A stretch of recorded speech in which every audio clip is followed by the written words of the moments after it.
And they crucified him, and parted his garments, casting lots, that it might be fulfilled which was spoken by the prophet. They parted my garments among them, and upon my vesture did they cast lots. And sitting down, they watched him there, and set up over his head his accusation written, This is Jesus, the King of the Jews. Then were there 2 thieves crucified with him, one on the right hand, and another on the left. And they that passed by reviled him, wagging their heads, and saying, Thou that destroyest the temple, and buildest it in 3 days, save thyself. If thou be the Son of God, come down from the cross. Likewise also the chief priests mocking him, with the scribes and elders, said, He saved others, himself he cannot save. If he be the King of Israel, let him now come down from the cross, and we will believe him. He trusted in God, let him deliver him now, if he will have him. For he said, I am the Son of God. The thieves also, which were crucified with him, cast the same in his teeth. And when they had crucified him, they parted his garments, casting lots upon them, that every man should take what every man should take. And it was the 3rd hour, and they crucified him. And the superscription of his accusation was written over, The King of the Jews. And with him they crucified 2 thieves, the one on his right hand, and the other on his left. And the scripture was fulfilled, which saith, And he was numbered with the transgressors. And they that passed by railed on him, wagging their heads, and saying, Ah, thou that destroyest the temple, and buildest it in 3 days, save thyself, and come down from the cross. Likewise also the chief priests mocking said among themselves with the scribes, He saved others, himself he cannot save. Let Christ the King of Israel descend now from the cross, that we may see and believe. And they that were crucified with him reviled him.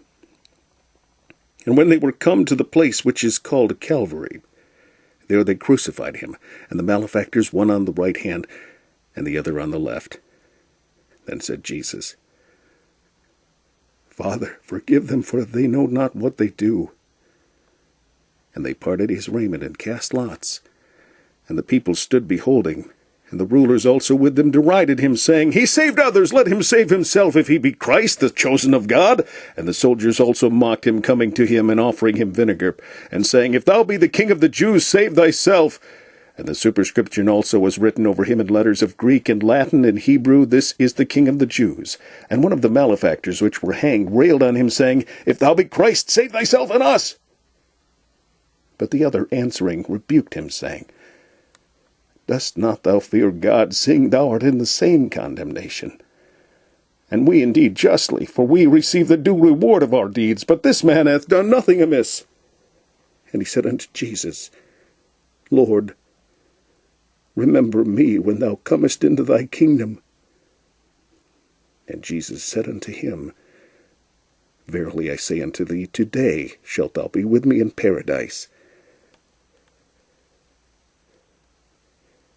Where they crucified him, and 2 other with him, on either side one, and Jesus in the midst.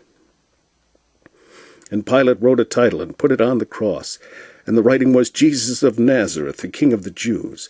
This title then read many of the Jews, for the place where Jesus was crucified was nigh to the city, and it was written in Hebrew and Greek and Latin. Then said the chief priests of the Jews to Pilate, Write not the King of the Jews, but that he said, I am the King of the Jews. Pilate answered, What I have written, I have written. Then the soldiers, when they had crucified Jesus, took his garments, and made 4 parts, to every soldier a part, and also his coat. Now the coat was without seam, woven from the top throughout. They said therefore among themselves, Let us not rend it, but cast lots for it, whose it shall be, that the scripture might be fulfilled, which saith, They parted my raiment among them, and for my vesture they did cast lots. These things therefore the soldiers did. Now there stood by the cross of Jesus his mother, and his mother's sister, Mary, the wife of Cleopas, and Mary Magdalene. When Jesus therefore saw his mother and the disciple standing by, whom he loved, he saith unto his mother, Woman, behold thy son. Then saith he to the disciple, Behold thy mother. And from that hour that disciple took her unto his own home.